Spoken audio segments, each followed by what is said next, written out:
Chapter 1, Fathering Hay. My name is Bess Curley, but this is not my story. It is the story of my Lady Mary, Queen of Scots. She wrote the story, and then she gave it to me. I am going to give it to her son. She began the story a week ago. It was January 1587, and we sat here in our cold room in Fathering Hay Castle in the north of England. We couldn't see much from the window. 1 or 2 houses, a river, some trees, some horses, and a road. That's all. The road goes to London, the home of Queen Elizabeth of England. Mary sat with her little dog in her hands and watched it all day long. No one came along the road. Nothing happened. I watched Mary unhappily. "Please, Your Majesty, come away from that window," I said. "It doesn't help. No one is going to come. Queen Elizabeth can't do it. Queens don't kill queens." "Don't they, Bess?" Mary said. "Then why are we here, in this prison? Why am I not free?" "Why, Your Majesty? Because Queen Elizabeth is afraid of you." "That's right," Mary said. "She's afraid of me, and she hates me too. She hates me because I am beautiful, and she is not. Because I had 3 husbands, and she never married. And because many people, good Catholic people in England, France, Scotland, Spain, say that I, Mary, am the true Queen of England, not Elizabeth. And Elizabeth has no children, so when she is dead, my son James—" She came away from the window and stood in front of me. "James," she said quietly, "my son. Does he think about me sometimes? He was only 10 months old when I last saw him. It is nearly 20 years. Of course he thinks about you, Your Majesty," I said. "You write to him often. How can he forget his mother?" "Then why doesn't he write to me?" Mary asked. "Does he want me to stay here in an English prison?" "No, of course not, Your Majesty. But he has a lot of work, Your Majesty. He is the King of Scotland and—" "He is not the King of Scotland, Bess," she said. "Not be, for I am dead. Remember that." "No, Your Majesty, of course not. But perhaps people tell him things that are untrue. You know what people say. Perhaps he thinks you killed his father." Mary's face went white. She was very angry, and for a minute I was afraid. She said, "You know that's a lie, Bess. It is a lie. I did not kill James's father. I knew nothing about it." "I know that, Your Majesty. But perhaps James doesn't know it. He hears so many lies all the time. He needs to know the true story. Why don't you write and tell him?" Mary sat down slowly. She looked old and tired.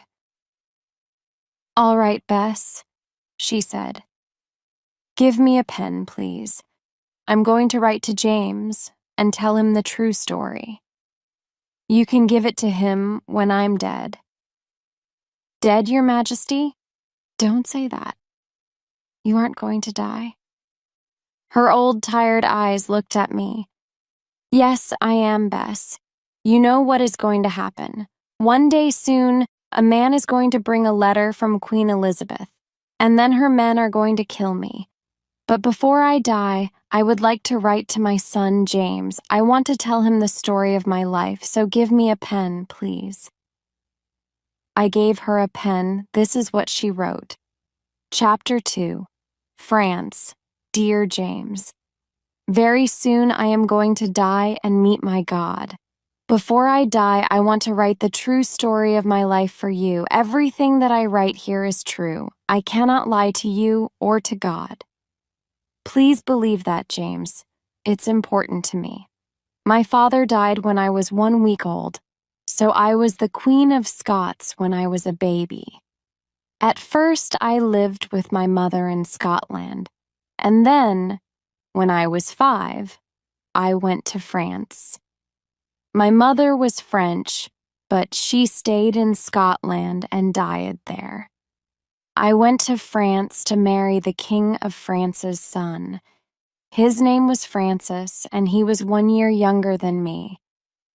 In 1559, his father died, so Francis was king. Then I was Queen of France and Queen of Scotland, too. I was very happy in France. Francis, my husband, was like a little brother to me. I think he loved me, but he was very young, and he was often ill. And then, in 1560, he died. He was 16 years old. When he died, I was very unhappy, and my life was very different. There was a new king and queen, and I wasn't important in France anymore.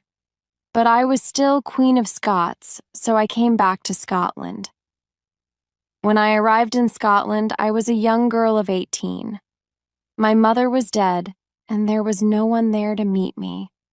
I walked off the ship, and I slept in a little house near the sea. Next day, the Scots lords came from Edinburgh. They were pleased to see me, and for a week everyone was happy. People smiled at me and sang in the streets. I think everyone liked me. Then, that Sunday, I went to church. James, my son, you are a Protestant and I am a Catholic. You are a good man and you love God, but your church and my church are enemies. I was born a Catholic, and I am going to die a Catholic. I love God, too. I hope you understand that. I'm not going to change now. That Sunday, people shouted angrily in the streets. Your Majesty, said the Scots lords.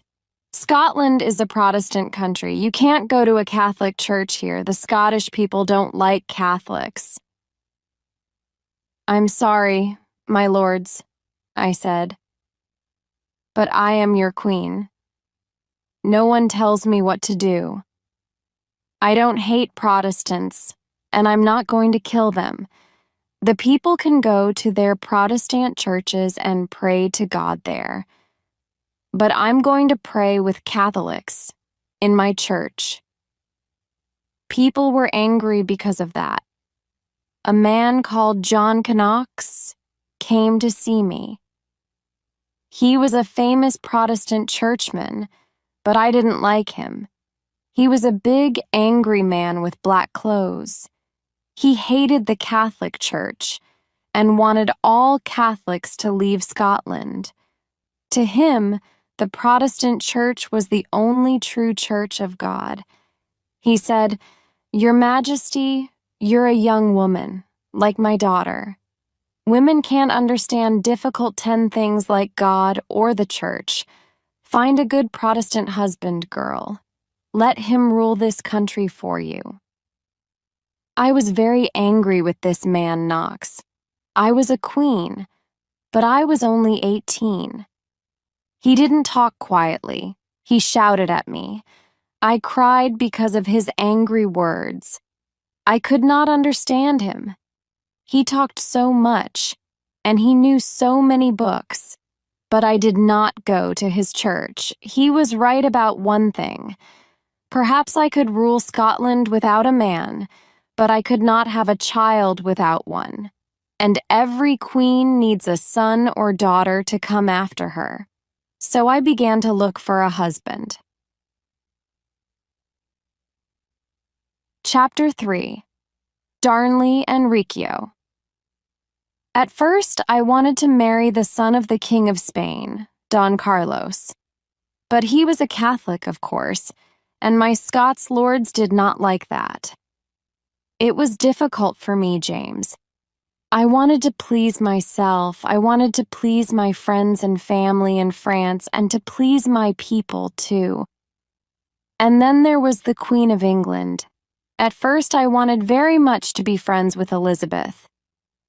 We wrote many letters and talked about a meeting between two sister queens. Elizabeth wrote to me at this time, "Our two countries need to be friends. You need a husband, I need a friend. Why not marry my friend Robert Dudley, the Earl of Leicester? He is a tall, strong man. I think he could be a good husband for you." I was very angry about this letter. There were a lot of stories about Elizabeth and Robert Dudley. They were good friends. He often danced and sang and talked with her. Sometimes people said he stayed in her room all night. Dudley had a wife, but one day she died very suddenly. It was an accident. She fell down the stairs, they say. But then perhaps she was unhappy because of her husband and Elizabeth. And she writes to me about a man like this, I thought. She wants him to marry me because he is her friend, her lover perhaps. She wants her lover to be King of Scotland. I found a better man than Dudley, James. I found Henry Darnley, your father. He was 19 years old and I was 23. He was a tall man with a beautiful face and big green eyes. He talked and sang well, and I liked dancing with him. He often wore expensive black clothes and he laughed a lot when he was with me. He was very young and friendly, and I felt happy when I was with him. I liked him very much, and I thought he loved me too. He was an important man too. We were cousins. His grandfather was King of Scots, and his great-grandfather was Henry VII of England. In July 1565, I married him. Elizabeth was very angry, and so were a lot of the Scots lords. My half-brother, the Earl of Moray, tried to stop the marriage. I had to fight him, and he ran south to England. But I was happy. Your father and I laughed every day. He was now Henry, King of Scots. After 1 or 2 weeks, the laughter stopped. A king has a lot of work, James, you know that. He has to read hundreds of letters, talk to people, and think about a lot of important things. I did those things every day. But now, I thought, I had a man to help me. "My Lord Henry," I said, "would you like to read all the letters with me? You can sit next to me, and you can work with me every day." Your father looked unhappy. "I'm not interested in work like that," he said. "I don't understand it." "Of course not," I said. "You're a young man, my love, but I can teach you." For 1 or 2 days he sat down with me, and I tried to teach him. But it was true, he was not interested in the work, and he did not try to understand it. "You do it, Mary," he said. "I'm going out with my friends. We're going to ride and drink and swim." So I did all the work. At night, too, he often went out with his friends in the town. They drank a lot and laughed and sang, and there were often fights. But no one said anything because he was the king, my husband. What could people say? They were unhappy, but they were afraid of him. Some of them went to England, to the Earl of Moray. At this time, I was often very tired because I was pregnant. You, my son James, were alive inside me. But I did all the work of a queen, and I needed friends too. One of these friends was a young Italian, David Riccio. Riccio was a little man, and he was not tall or beautiful or strong, but he was a very clever, interesting man. He wrote many of my letters for me and helped me. He sang well too, and I sometimes sang with him in the evenings. I liked him very much, and at first your father liked him too. But then More's friends began to talk about me and 𝐒𝐿𝐿𝐿𝐿𝐿. David 𝐒𝐭𝐨𝐫𝐢𝐞 is in the Queen's rooms every night, they said to your father. She laughs and sings and dances with him, my lord. It is not right. He is not a Scotsman, and he is not her husband. He is always with her. Perhaps they said other things too. I don't know. A lot of Scots lords listened to them. But I tell you, James, before God, I did nothing wrong. David 𝐒𝐭𝐨𝐫𝐢𝐞 was a good man. He worked hard, and he helped me. So of course I liked him. Your father did not work. He went out to the town every night with his friends and drank. And then one night your father came home. Chapter 4. The Death of David 𝐒𝐭𝐨𝐫𝐢𝐞. It was a Saturday evening in March 1566. I was in Edinburgh with some friends. David 𝐒𝐭𝐨𝐫𝐢𝐞 was there with 6 or 7 other people. We were in a small room, but there was a good dinner on the table, and we were happy. It was dark outside, but inside it was warm and friendly. Suddenly, a door opened behind me. In the door was Henry Darnley, my husband. I stood up and smiled. "Good evening, my lord," I said. "Please come in. Would you like something to eat?" "No, thank you," he said. "I'm not hungry, but I want to sit next to you, wife. Please tell that man to move." A man got out of the chair next to me, and Darnley sat beside me. Then he put his arms round me. I did not like it. His face was hot, and his eyes looked unhappy. But I smiled and said, "I'm happy to see you, my lord." "Are you merry?" He laughed. "Are you really?" "Yes, of course, my lord, but—" Then the second door opened, and his friend, Lord Ruthven, stood there. He had a knife in his hand. His face was red, and he looked very angry. At first, no one moved. Then Ruthven said, "Your Majesty, send David 𝐒𝐭𝐨𝐫𝐢𝐞 out of this room now. I want him." I looked at 𝐒𝐭𝐨𝐫𝐢𝐞. He was afraid. "Why?" I said. "Why do you want him?" "He is a bad, wicked man," Ruthven said. "Send him out." "No," I said. "You want to kill him? David 𝐒𝐭𝐨𝐫𝐢𝐞 is my friend. He stays here with me." "He goes out, woman," Lord Ruthven said. "King Henry, hold your wife, please." I stood up, but Darnley held my arms and I could not move.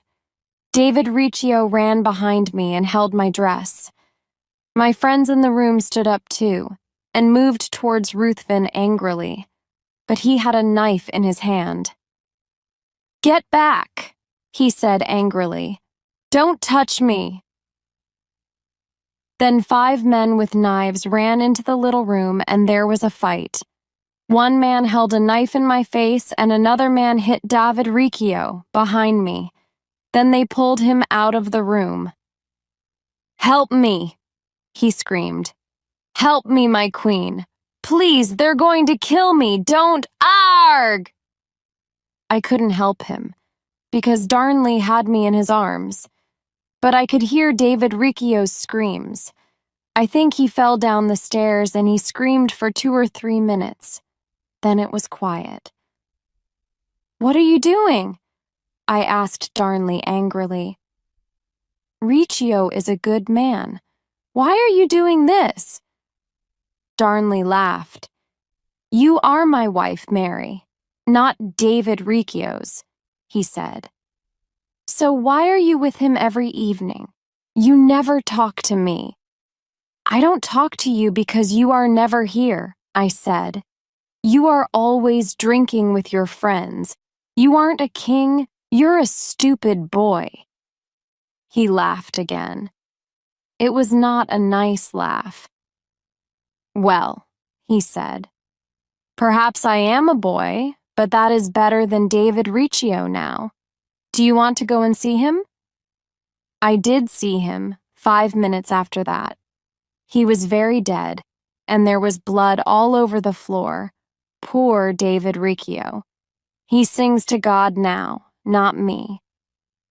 I looked at Henry Darnley, my husband.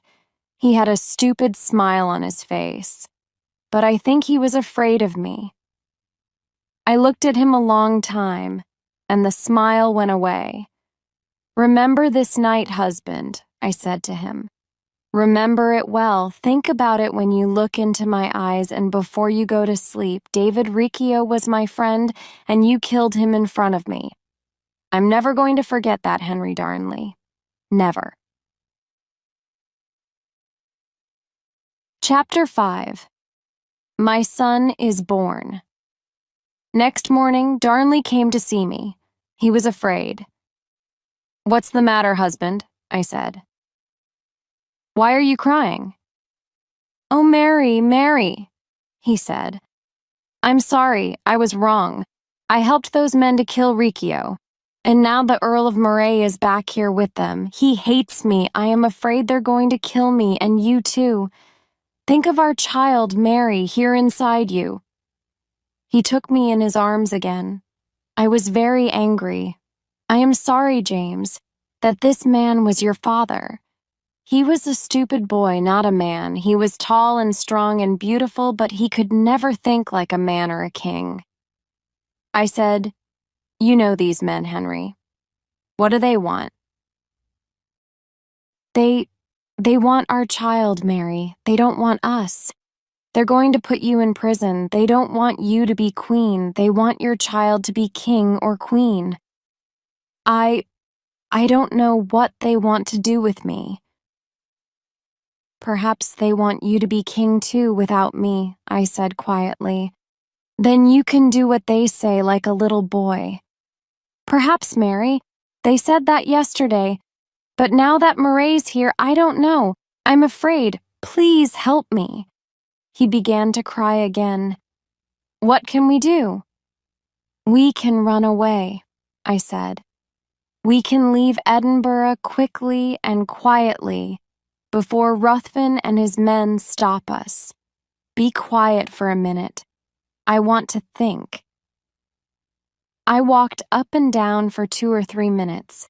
Then I said, "Henry, go back to these men. Tell them."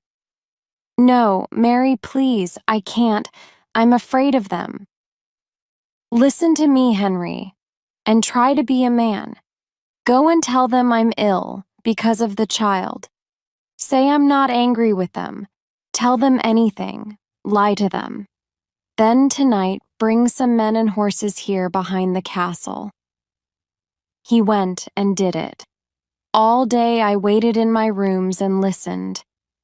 Then, at 1 o'clock in the morning, Darnley and I went quietly down the stairs behind the castle.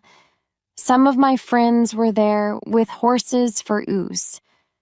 Quickly, we rode away into the night. That was a very bad night. It was dark and cold. I was ill, and Darnley was afraid. "Come on," he said. "Ride faster, woman. You're too slow." But I was pregnant and it was cold and dark. We rode for 5 hours in the rain. "I can't, Henry," I said. "I'm ill. Think of the baby. I don't want it to die." "Why not?" he said.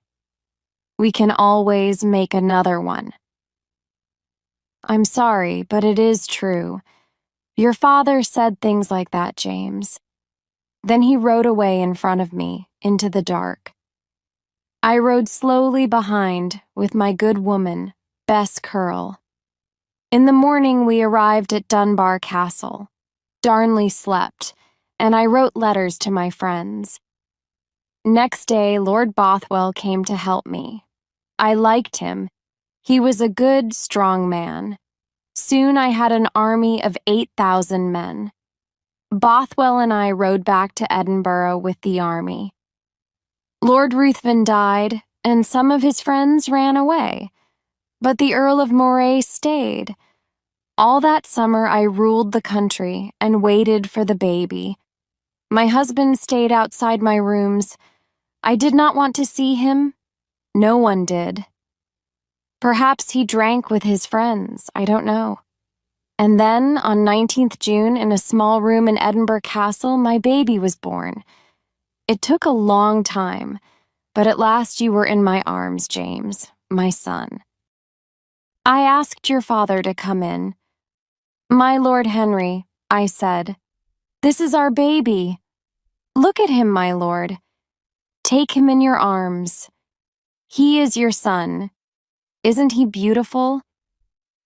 But your father did not love me, James. Very often, after you were born, he slept with other women. I know that because he talked to everyone about it. I think he wanted people to know. And I am sorry, but I do not think he loved you, James.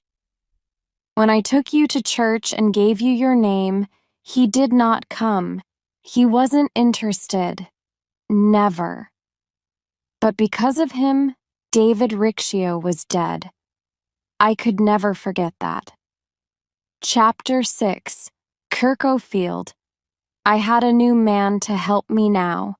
The Earl of Bothwell, a strong, clever man. He was older than me. He was not a boy like Darnley. He worked hard and he could think. He was a good fighter and he was not afraid of other men. Perhaps you are like him, James, my son? In January, your father, Darnley, was ill in Glasgow. I went to see him and took him back to Edinburgh. He was unhappy and afraid of people. He saw enemies behind every door. Poor stupid boy. He said he loved me again. I was angry, but I felt sorry for him too. He was very ill. It's not far now, Henry, I said. You can sleep in the castle. No, not there, please, Mary, he said. I don't want to go into the castle. I'm afraid of it. But where do you want to go? I asked. Find me a little house outside the town and stay with me there, he said. We can be happy there. So I found him a small house called 𝐒𝐭𝐨𝐫𝐞 outside Edinburgh. He stayed there, in a room upstairs, and sometimes I slept in a room downstairs. Darnley was often afraid, and I visited him every day. Slowly, he got better. On Sunday, 9th February, there was a big wedding in Edinburgh. After the wedding, Bothwell and I walked out to 𝐒𝐭𝐨𝐫𝐞 to see Darnley and talk to him. Everyone sang and laughed and was very happy. At 10 o'clock I was tired. Good night, my lords, I said. I'm going downstairs to bed. Lord Bothwell put his hand on my arm. Your Majesty, he said. You can't sleep here now. Don't you remember? People are dancing and singing in town tonight. Everyone wants you to go. Oh, yes, I forgot, I said. Of course, people want to see me there. So, good night, Henry. Sleep well. Darnley was very unhappy. Please, Mary, my love, don't go, he said. Don't leave me here. But I did not love him now. I remembered the night when Riccio died. So I smiled and said, Good night, Henry. Be a man now. Don't be afraid of the dark. Then I went downstairs with Lord Bothwell. Outside the house, we met one of Bothwell's men. He looked afraid, and there was something black on his face and hands. Hands. Jesus, man, how dirty you are, I said. Don't come near me with those. No, my lady, of course not, he said. He looked at Bothwell for a minute and then ran away quickly. I laughed, got on my horse, and forgot about it. I tell you before God, James, I did not kill your father. It was not me. I knew nothing about it, nothing. I sang and danced in town and then went to bed in Edinburgh Castle. Then, at 2 o'clock in the morning, there was a sudden noise, a very big bang. Everybody heard it all through the town. My God, I said, what's that? Everyone ran out of their rooms. Lord Bothwell was downstairs. Don't be afraid, ladies, he said. My men are outside. They're going to see what it is. After an hour, he came to see me. Please sit down, my lady, he said. I have some unhappy news. Yes, my lord, what is it? It's your husband, Lord Darnley. He is dead. But how? How did he die? Who killed him? I don't know, my lady. That bang, that was his house, 𝐒𝐭𝐨𝐫𝐞. It's not there anymore. What? And Darnley was inside? Well, no, my lady, Bothwell said slowly. My men found him in the garden, not in the house. He is wearing only night clothes, and there is no blood on him, but he is dead. I am sorry. Take me out there. I want to see him. Now. Yes, my lady. I went out to 𝐒𝐭𝐨𝐫𝐞 in the early morning. There was no house now, no walls, no doors, no windows, nothing. And there in the garden, a long way from the house, was that poor dead boy, my husband. I did not love him, but I cried then. He was your father, James, and I did not kill him. I don't know who killed him, but he had many enemies in Scotland. I was very afraid. I too had enemies, and I often slept there. Perhaps someone wanted to kill me too. Chapter 7. Bothwell. Soon everyone in Europe heard the news. The Queen of France and the Queen of England wrote angry letters to me. Who killed the king? They asked. I was very unhappy at this time, James. We looked for the killers, but we could not find them. Please believe me, James. The Scots lords are difficult men. Some were friends, some were enemies, but they changed all the time. Many people in Scotland said, Bothwell killed Lord Darnley. I heard them, outside the castle and in the town. But I never believed it. People in Edinburgh sold horrible stories and pictures of Bothwell the same day that Darnley died. It was too soon. Perhaps Darnley's killers wrote these stories about Bothwell before they killed Darnley. I don't think Lord Bothwell killed your father, James. He was a good friend to me in difficult times. He was a good, strong, clever man, and he worked hard. I liked that. A lot of women liked him, I think. 3 times that spring, he asked me to marry him. He had a wife, and I could not marry again so soon. I asked him to wait.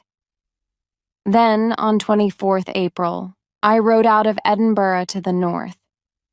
I had 5 or 6 friends with me. 6 miles outside the town, Lord Bothwell met us, with an army. Why are you here, my lord? I said. He smiled. Because I want to meet you, Mary, he said. I want you to come with me to my castle. He rode next to me, and his men rode between me and my friends. I was afraid and a little excited too. But my lord, you can't do this, I said. I don't want to come with you now. But I want you, Mary, he said. Your friends can't stop me. I love you, and I want to marry you. What's wrong with that? I said nothing. What could I say? I liked him, and he had an army. I had only 6 friends. So I rode with him to his castle in Dunbar and stayed there 2 weeks. And then he was a strong man, and I was only a woman. And I did like him, James. I liked him very much. After 2 weeks in Dunbar, Bothwell and I rode back to Edinburgh. His wife did not want him and was happy to divorce him. So, on 15th May, 1567, I married him. He was a good man, James, a much better man than your father. I needed a strong man to help me rule the country, but I was wrong. I understand that now. All the Scots lords were afraid of Bothwell, and many of them were his enemies. They had an army, and on 15th of June, Bothwell and I rode out to fight them. We met them at Carberry Hill. It was a hot day, and the 2 big armies stood and looked and waited. Their army had a big flag with a picture of your poor dead father Darnley on it. Under the picture, there were the words, "Find my killers, O God." "Come on, my lord," I said to Bothwell. "Our army is better than theirs. Let's fight them." Bothwell rode up and down and talked to his men, but they didn't want to fight. They talked and looked at the flag and waited. Then some of them walked home. At 5 o'clock that evening, Lord Kirkcaldy rode from his army to talk to us. He said to me, "My lady, leave your husband and come with us. We don't want men to die." And so, because our men didn't want to fight, I went with him. It was a very bad day for me. They took me back to Edinburgh, and people in the streets screamed at me, "Kill the woman! She sleeps with her husband's killer. We want James to be king. Kill her now." I was unhappy and afraid, and I was pregnant again. They took me to Lochleven Castle and put me in a room like a prison. There, I did not eat for 2 weeks. And Bothwell's children, there were 2 babies were born dead. I nearly died too. I was so angry and tired and ill. Then, one day after the babies died, Lord Lindsay gave me a letter. It said, "I, Mary, Queen of Scots, give the kingdom of Scotland to my son, James. From today, James is the new King of Scots. But because he is a child, the Earl of Moray, my half-brother, can rule the country for him. Because I was afraid and tired and ill, I wrote my name on the letter, Mary. But it is not important, James. It doesn't change anything. I am Queen of Scots, not you. That letter changes nothing." Bothwell went over the sea and died in a prison in Denmark. I was a prisoner in Lochleven for a year. A lot of people in Europe were angry about that. Queen Elizabeth wrote to the Earl of Moray. "You cannot keep a queen in prison," she said. "It is very wrong." I was pleased about that. But Moray didn't listen. Lord Douglas lived in the castle, and his young son, William, liked me. One day, there was a wedding in the castle. People sang and danced and drank. William Douglas gave me some old women's clothes. I put the clothes on and walked quietly out of the castle with him. He shut the castle door behind us to keep his father's friends in. Then we got on some horses and rode away through the night. All my friends came back to me. Soon I had a big army. "Mary is our queen again," people said. "Give her back her son." "You were in Earl Moray's castle, James, so I came to fight him. I rode with my army to 𝐒𝐭𝐨𝐫𝐞 near Glasgow. And there, James, there, my son, I lost the fight. I am so sorry. I had many good, strong men in my army, but Earl Moray's men were stronger. Many of my men died, and some ran away. After the fight, I ran away too. I did not want to go to prison again, so I rode south to England. Queen Elizabeth wants to help me, I thought. She understands. She wrote to Moray, and she is a queen like me. I can come back to Scotland with her army, kill Moray, and find my baby son James. I am in England, but I am free. I can try again. I was wrong about that too. Very wrong. Chapter 8. England. Elizabeth didn't give me her army. She put me in prison. You know this, James. It is the story of your life, not mine. I was 25 years old when I came to England, and I am 45 now. 20 years in English prisons. Moray told lies about me. Mary and Bothwell killed Darnley, he said. Mary slept with 𝐒𝐭𝐨𝐫𝐞 and Bothwell and killed her husband. But it's not true. They're all lies, James, wicked lies. They only said these things because I am a woman and a Catholic. And they don't want a Catholic queen in Scotland. They want a Protestant king. A king like you, James. Why, James, my son, don't you help me? Why are you friendly with Elizabeth, my enemy? You don't want me back in Scotland, do you? You believe these lies, don't you? You talk to Moray and his friends every day. But they lied about me, James. Moray and his friends killed 𝐒𝐭𝐨𝐫𝐞, then killed your father too.